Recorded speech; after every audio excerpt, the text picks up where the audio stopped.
Hello everyone, how's it going? Dr. Incompetent here, and let's play some Subnautica Below Zero, shall we? Doing a guide for complete beginners. And what we're going to do in this guide is start up a brand new game, and I'm going to play the game so that you can play along and see either if this is the kind of game that you want to get into, or if you've purchased the game, you can play along and learn the basics and the fundamentals of the game. In this guide, I'm going to explain the controls, the UI, how to explore some basic tips and tricks, but nothing that is spoilery, nothing that's going to show you the fastest way to clear the game or anything like that.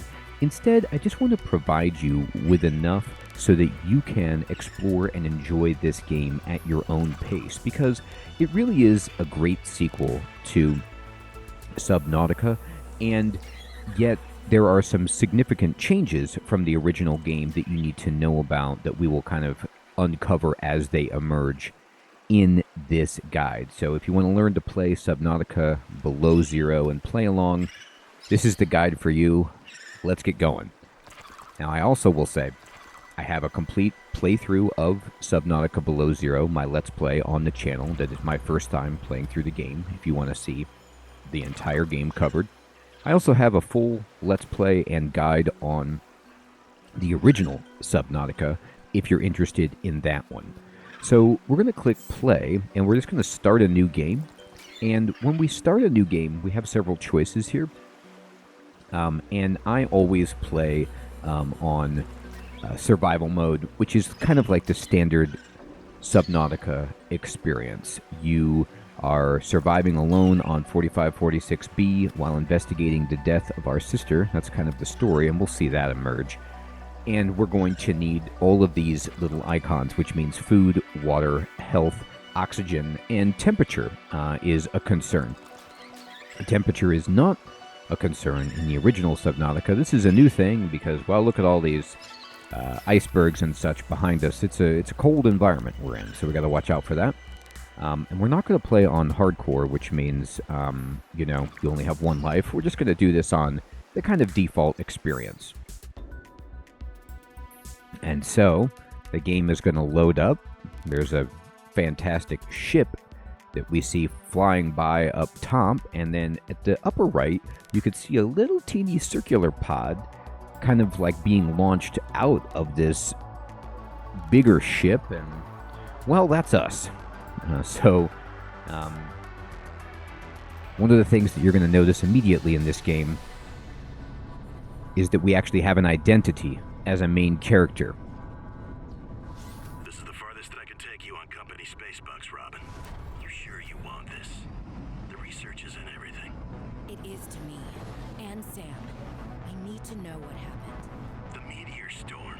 I can use it for cover from Altera's eyes. Gonna miss you, Robin.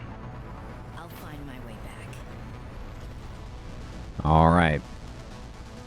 So there's a meteor storm, as you can see, and we're flying in to uncover a mystery. 46 feet. Surface temperatures. Drop pod deployed.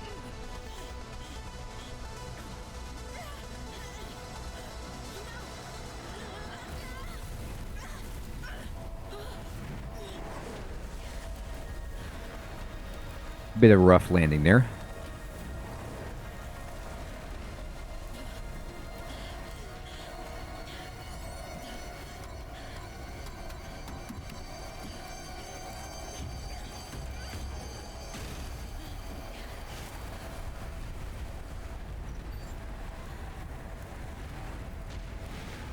Well. Welcome to 4546 feet. Enjoy your stay. Sure. Oh my. Well, that's the end of that. So, you see that little parachute right there? That's our drop pod that was the circular portion of the ship that we rode in on, and it's kind of landing over there. But it's not close to where we are, and oh my goodness, it's a meteor shower, and things are exploding. So we might want to find some kind of safety. So we can move around with WASD as they explain. Now, If you're coming from the original Subnautica, oh, look right over here. There's a nutrient block. Pick that up. Yummy food.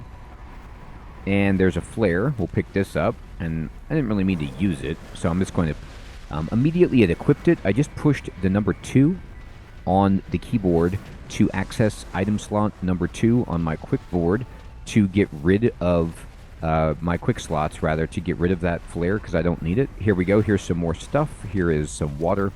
Here's another flare. New blueprint synthesized. And I'm just picking up food and any other supplies that came out of our ship. Now, you'll notice immediately that you saw her rubbing her hands together there, Robin. I'm freezing.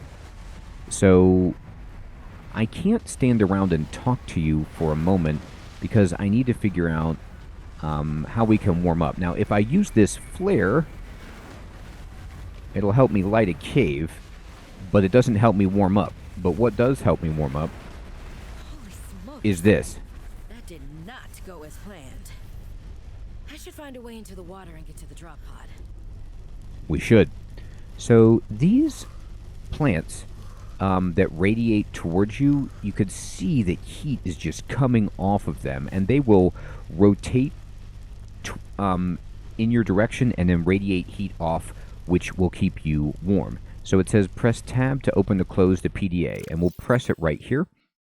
We start with this PDA, and this is kind of our basis of operation, where we're going to get all of our controls, our lore, our blueprints, our inventory, beacons, etc.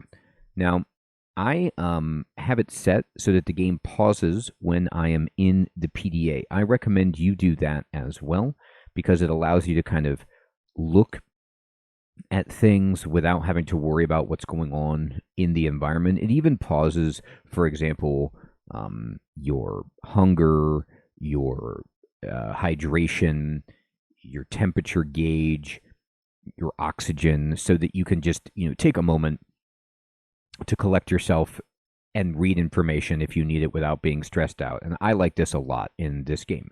And I'll show you. I'm going to push tab to close it. I'm going to push escape. I'm going to go to options. And then I'm going to go down to gameplay. And let's say,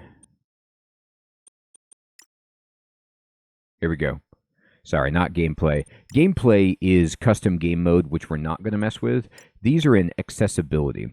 So what you can do is click this box right here for PDA pause, and you can also make objects that you can interact with and pick up easier to find if you want to click that. But I'm just going to have PDA pause. I really like it.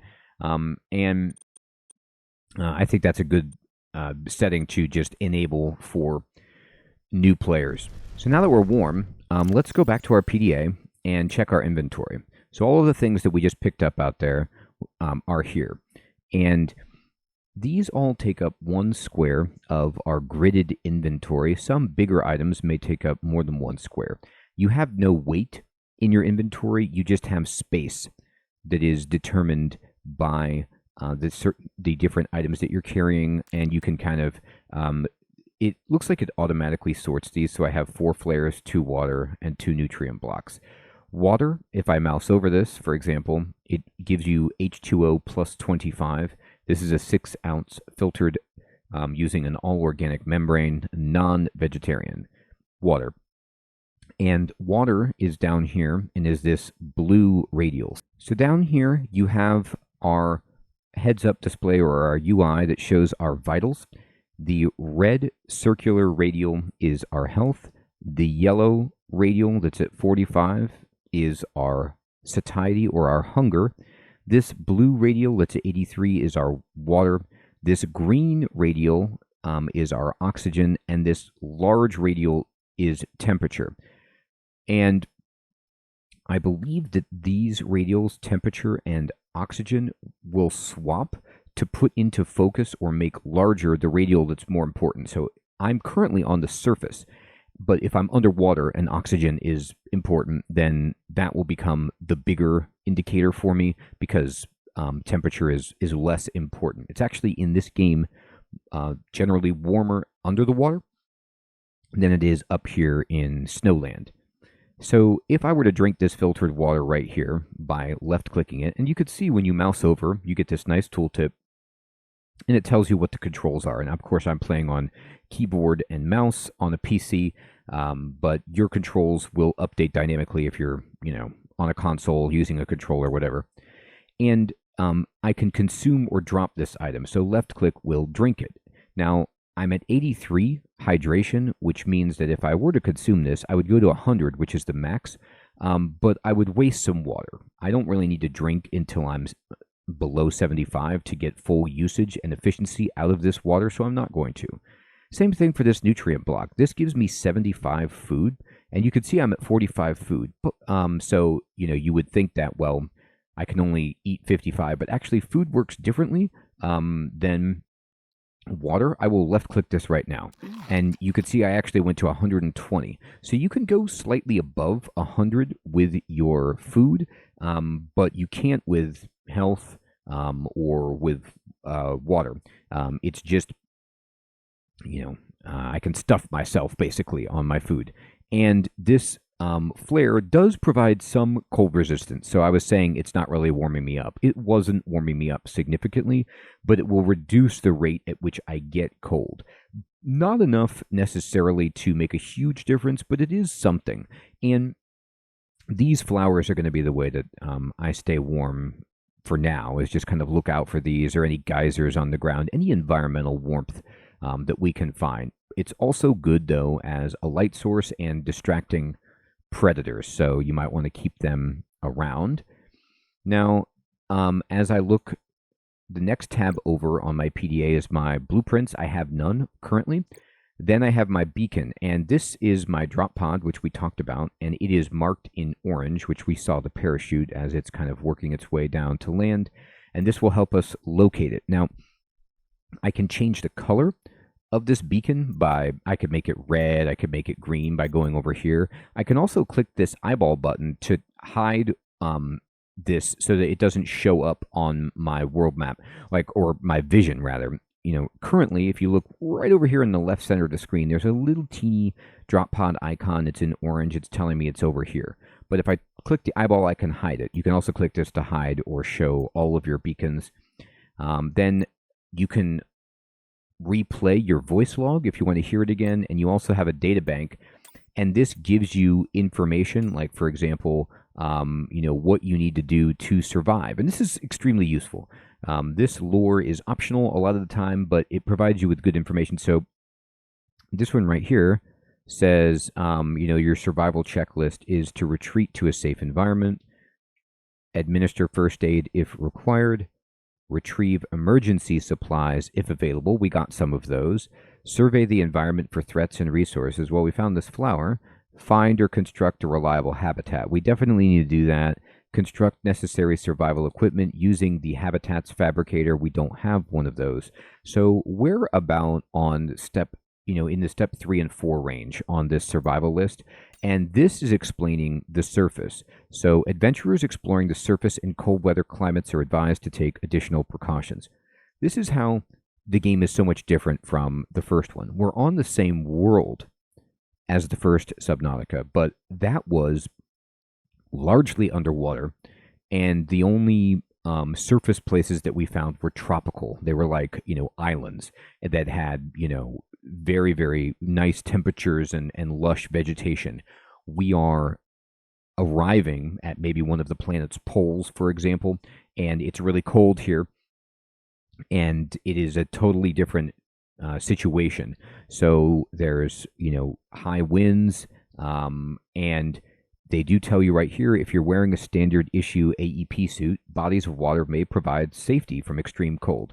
So it's actually good to get in the water. And in Subnautica Below Zero, you're going to play a good bit of the game underwater and above the water. So we'll talk about that as it comes up. I'm going to push tab, though. We're now warm. Now, I can go back here. And by the way, here's another one of these flowers. I can stand here.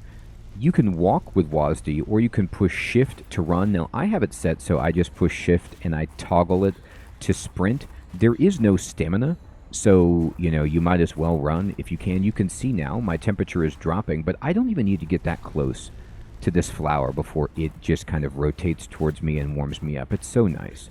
So there's some frozen pools here. I am going to just, poke around a little bit more and see if I missed any survival resources, because they can be extremely useful. And here's another flare, for example, that I didn't collect. Anything else around here? Yep, another big block of food. That's great. And more flares over here. Okay. Lots and lots of flares. They were generous with the flare distribution. Here's another one. You don't have to pick all of these up, by the way. It's just something you can do if you're looking to be a loot goblin, which I generally am in games. I like to have as many things as I can. We do have to worry about, here's another flare, our backpack, and how much we can carry, but water. I'm wondering, are these items spawning, or am I just missing them? Anyway, this is good stuff to get. And is there anything over here that we can find? It doesn't look like it. It looks like this is pretty much a dead end. So I'm going to creep my way over here. Dee-lee-lee. Okay. I'm satisfied with this little kind of,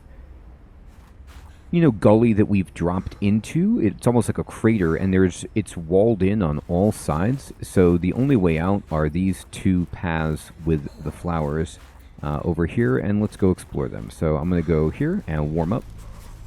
You can see that your wheel will start to get like little snowflakes on it when you're getting really, really cold to reflect your temperature and just kind of give you a warning. You are about to freeze.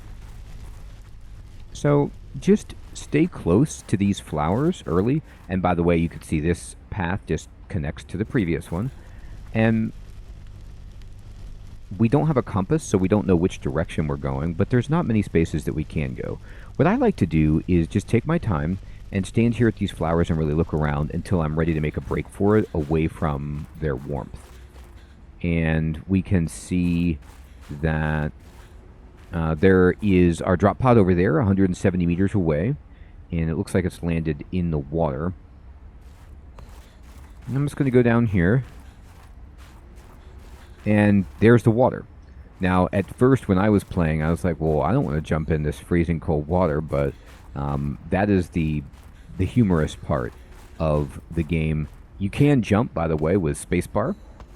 So you could try to run and like jump over here and land on this if you wanted to. But you see how I'm getting like super cold? I'm at 59. Watch me as I jump right in now. Immediately. It's warm. And as I talked about, you see how the oxygen wheel switches to replace the temperature gauge, because when I'm underwater, I don't need to worry about temperature. Being underwater is kind of like your safe place in this game, which is funny. However, you do have to worry about oxygen, and we don't have very much. So I'm going to swim back up and just kind of move over toward my drop pod. You can see the big orange icon 73 meters away. Let's just aim at it. And there it is. You can see it in the water.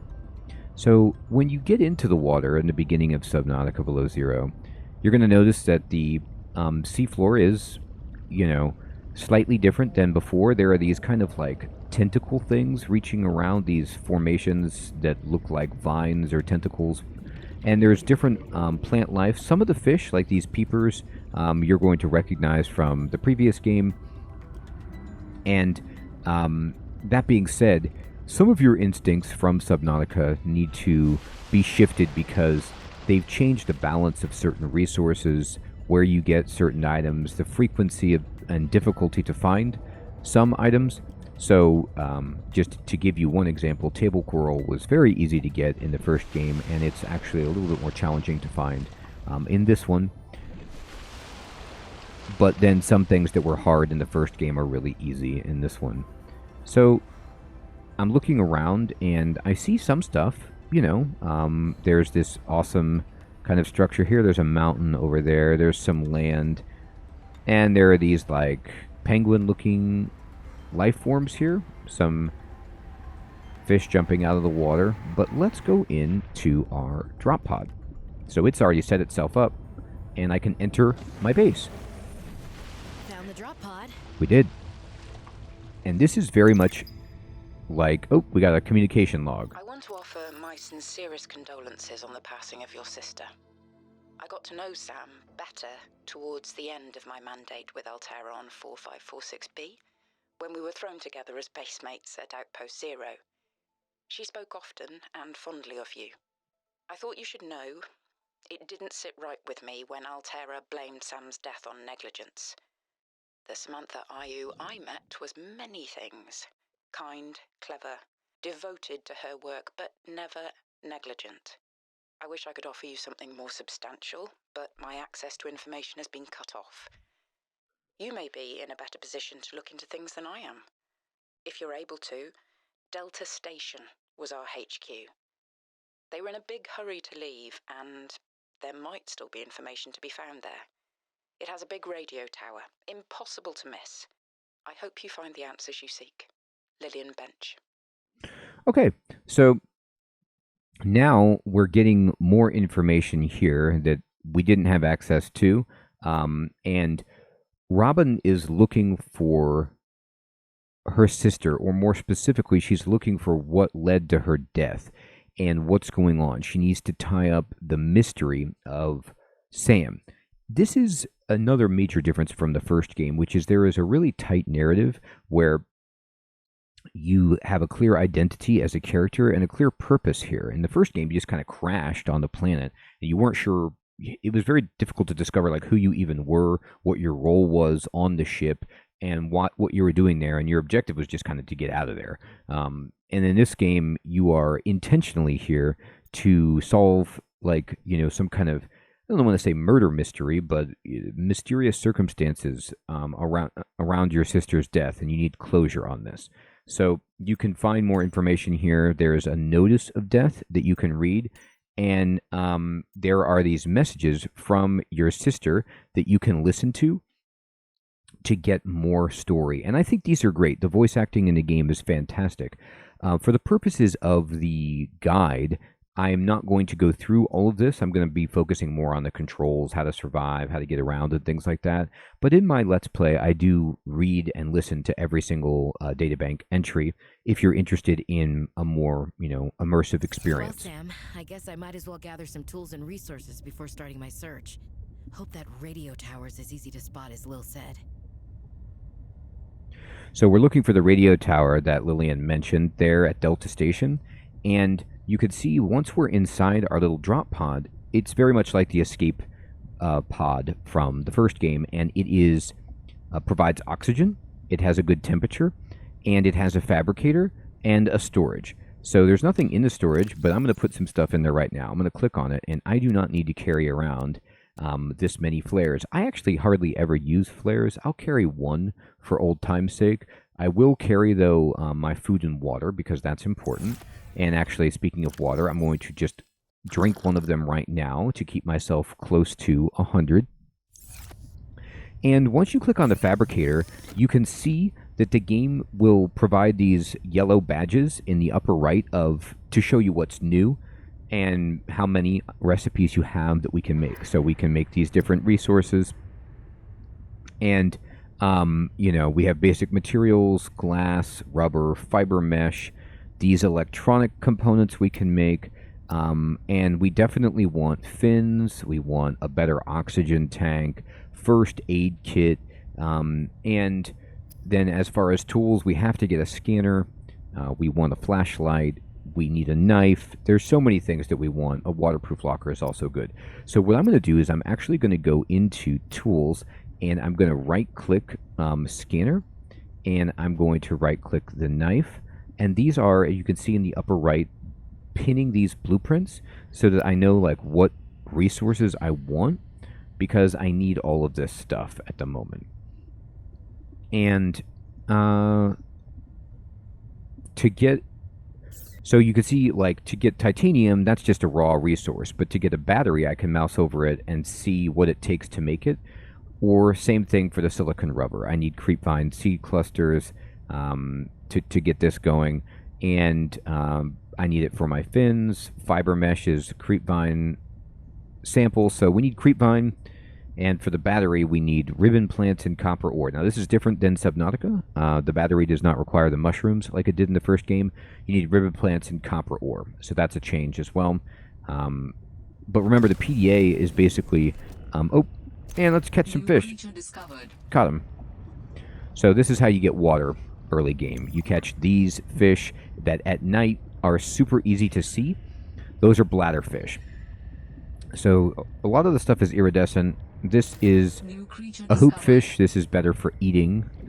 The bladderfish will provide us with water at the fabricator. And you notice how when I used the fabricator, it didn't show me how to make water or, cook food or anything. And that is because in Subnautica Below Zero, you do not get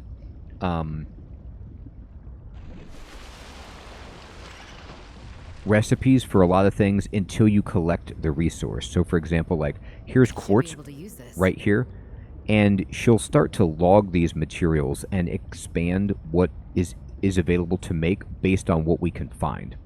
So we can go into the base right now, and I can go here and I was a little nervous about dropping into an unknown area, but luckily, this biome seems to have an abundance of minerals I can use for tools and upgrades. I didn't want another situation like Bazantos 5. When Xenoworks dropped me off, there were barely any resources. I survived off the land for 3 months with just a knife, my lucky PDA, and some rope. I am still kind of proud of that, though. That is impressive. So she's a survivor. She knows a lot of tools. And remember, what's going on is your PDA and all of the AI technology that you're working with is kind of adapting to what you find to give you new recipes. So now I have a sustenance panel that is new, and I can click on water, and I can make filtered water from a bladderfish. And we definitely want to make filtered water as soon as possible. Now, fish will degrade if you cook them. However, if you keep them alive, I'll go into my inventory. If I keep this hoopfish right here, it should just kind of stick like this if I don't cook it, unless that has changed in this game. But if I turn it into food, I can eat it, but then it will degrade over time and go bad and will no longer provide food and will actually take it away. So you have to just kind of just drop it. But now you could see that the bladderfish that I got have been turned into the same filtered water that I already had. So we've really helped out our water situation. If you're looking for water, nighttime is a great moment to get it, because you could see the bladderfish right here. They're very slow. You just swim over to them and you left click them to just pick them up with your hand. So I'm going to just go here and pick it up and just, stockpile these.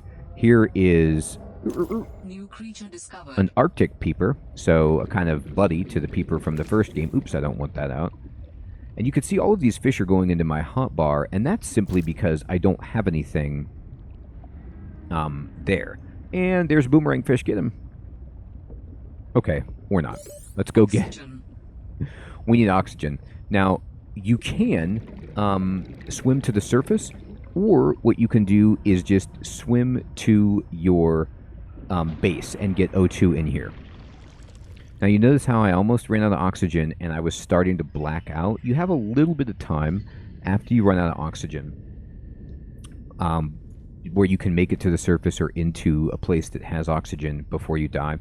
But it's very possible to die. So you can just push escape and you can just, save the game so that you resume here. But generally, you will just get reborn after you die and you'll be able to get your stuff back. It's not a game, unless you're playing on the hardcore, that penalizes you too severely.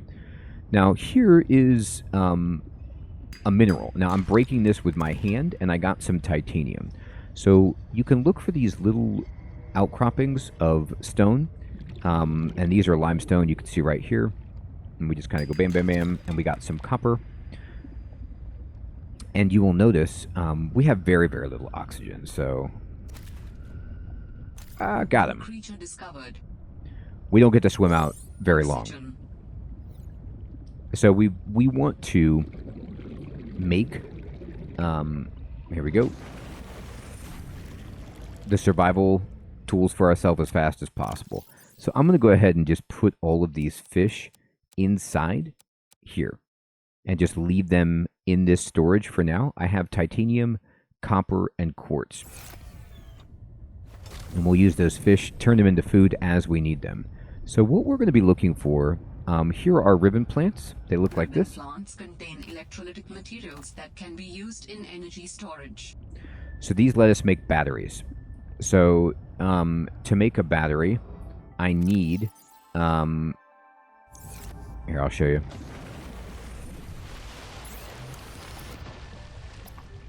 I need copper and ribbon plant, and I got it, so then I can make right away a scanner. So now I have a battery and titanium.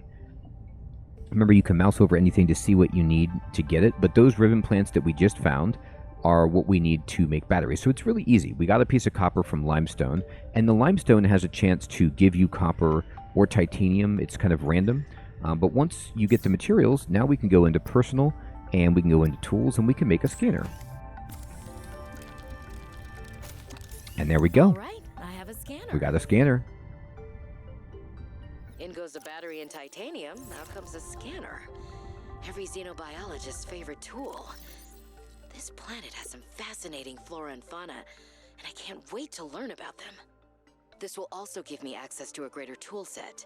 I'm assuming Altera left behind tech that I can scan for blueprints. That should make surviving and exploring out here a bit easier. Don't worry, Sam. I haven't forgotten I'm here for you. But it can't hurt to do a little research on the side, right? I know you would have done the same. I will find out what happened to you. I promise. So, she mentions why the scanner is so good. It gives us more blueprints, it gives us more information, it also gives us more lore, and just general flavor about the environment that we're in. But it's a super useful tool, and whenever you can find something that you haven't scanned before, you'll see how the aiming reticule changes to this kind of like almost radar-looking circular display, and then in the bottom right it has the scanner icon. You hold right-click to scan it, and then now this scaly maw anemone has been scanned. And so anything you don't know what it is, narrowleaf, whatever, if the game says you can scan it, do it, because a lot of the time you're not going to find anything that's insane. It's just kind of like, you know, scientific information about the flora and fauna near you. But I scan everything because you never know what is going to be crucial to helping you survive. Shelf coral, what did we see that? Here it is. Beep. Alright, and here is some limestone over here. Again, there's something glowing down there. I want to check that out, but I have very little oxygen. So I need to go over here and break this. So I'm going to scan the limestone chunk.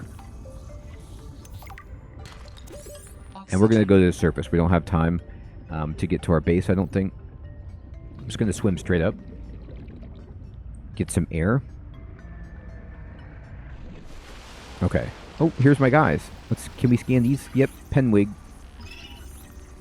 Got him. So that's a penguin. So not a penguin, but a penguin, which is sweet. And then that's a pangling, which is the baby. And there we go. You could pick up the babies. I don't do that because, you know, I don't want to take a baby from its mom, but you can. And now, let's see, what's this right over here, for example? Sea glide fragment. So this is kind of like what she was talking about when she got the scanner, which is that Altera has some technology left behind that we can scan and learn how to make. And what that means is, like, you'll find discarded technology because we don't know what happened to Sam and the Altera expedition that was here. So there's like leftover garbage and stuff from that expedition that, yep, like right here, you can scan. So this is a sea glide, which helps us swim around faster. And you notice how in the upper left it says sea glide fragment scanned. Now we have 2 out of 3. So you just need to find 3 of those and scan them, and you will be able to then create the sea glide. I'm going to go in and get some oxygen. But what we need right now is oxygen. It's kind of ridiculous. I'm going to go to my inventory. I'm just going to drink some water. We have no O2, so I need to find Creepvine immediately because I want to be able to... Here it is over here. So I'm heading this way. The Creepvine is this really, really tall, green, leafy, well, you know, vine, like in Super Mario that you go up to Cloud World on. And I'm going to go down here, and we need to get... oop. I could scan that fish. I'm going to scan the Creepvine. Ding. And I can't get it at the moment because I don't have a knife. So I need a knife, but here we go. To get a knife, I need rubber. And so we need these, which are the clusters. These kind of like red seed-looking things. So you can just pick these up by left-clicking. I'm going to get as many as I can. And we learned how to make lubricant by picking it up. I need to get oxygen. So what we have to do then is take this. I'm going to push tab. I'll show you my inventory. These are big. They take up a 2x2 space in your inventory, but we need a bunch of them to make rubber and such.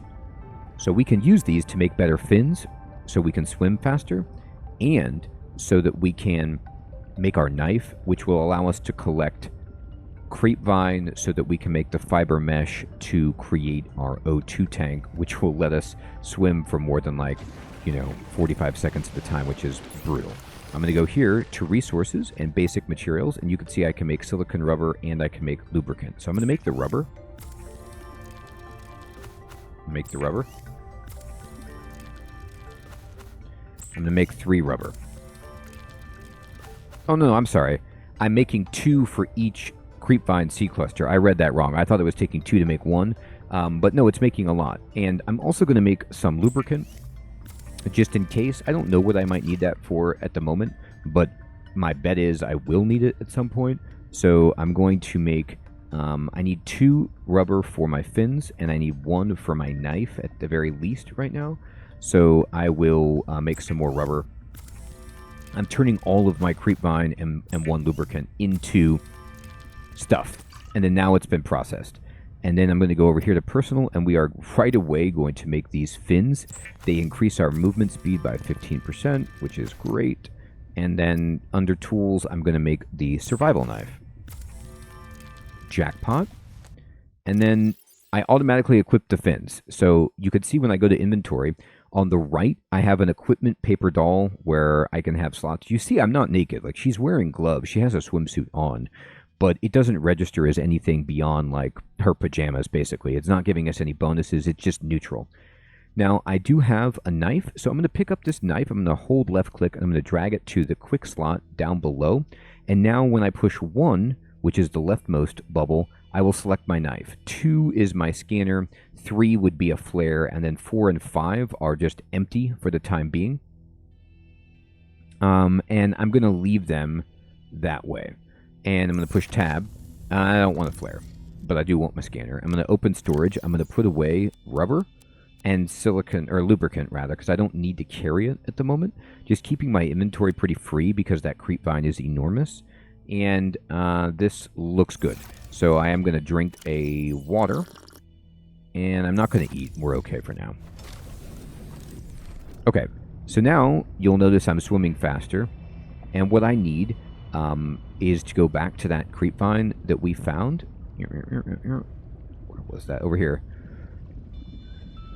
And use our knife. So I'm going to select the knife with 1.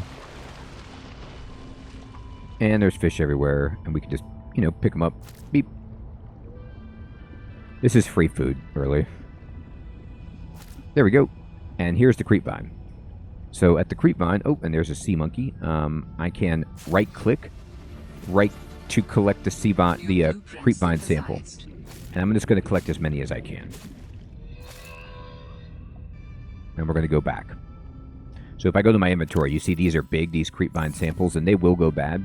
But we're going to be using them. We got new blueprints, and we need to make fiber mesh.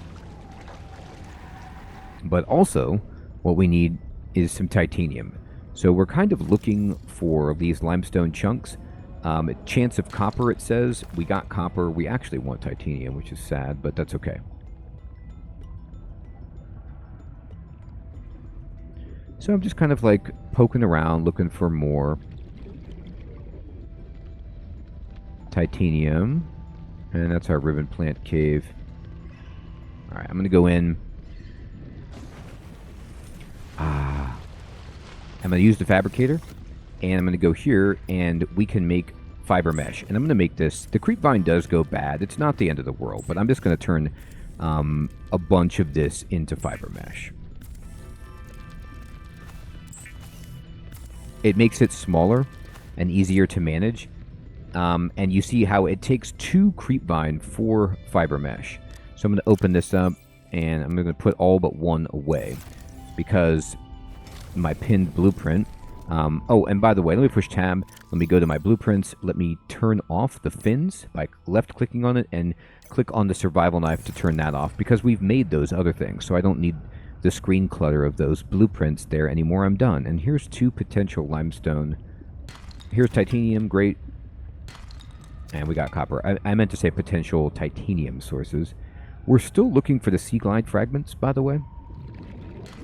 There we go. And what is this guy? Snake man? Oh no, that's just plant man. Oh, ribbon plant. Let's scan the ribbon plant. And then take as many as we can, and we gotta swim up. Oxygen. Alright, fine, I gotta go up. And back down. And let's go into our little base.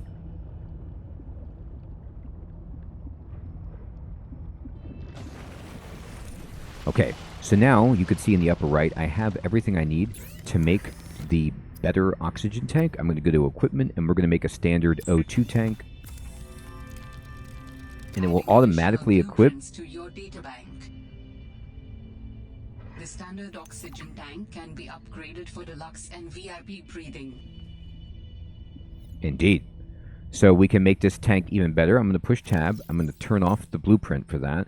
But we got a bunch of new blueprints. We got pipes, floating air pumps, but we also got the repair tool here, which is nice. We don't need it at the moment, but if you go into our inventory, you can see we now have an extra 30 seconds of oxygen. So we have 75 total seconds of oxygen now, which is much more comfortable for exploring.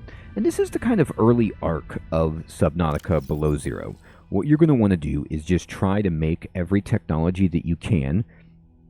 And then once you're there, you're going to be exploring to find new items, scan new things to unlock even more blueprints and allow you to search more of the planet to find Sam. We do need to find Delta Station, but that's going to be in a while. We have a lot that we still need to do here, just in terms of increasing our survivability and the range at which we can explore. But we've done a great job. We got fins. We've got our base secured. We've got some food and water with the fish. We built a knife, a scanner, an oxygen tank. And we're moving right along. So everyone, I hope you found this first episode of our guide series to be useful for Subnautica Below Zero. If you have any questions, please post those in the comments below. I'd love to help you out. And this is going to be a guide series. It's a play-along guide series. We've got a lot to explain. I'm going to cover a lot of content, show you a lot of the game, so that you can really explore it and get into it and know what everything is doing, why it's there, how it helps you, and you can get into and enjoy this game like I do. If you are a Subnautica Below Zero expert and you want to offer advice for new players, I would really appreciate that. Just make sure that you do so in a fashion that is beginner friendly and, not spoiling the story or the game itself. Thank you so much, everyone. I'll check you in the next one. Take care.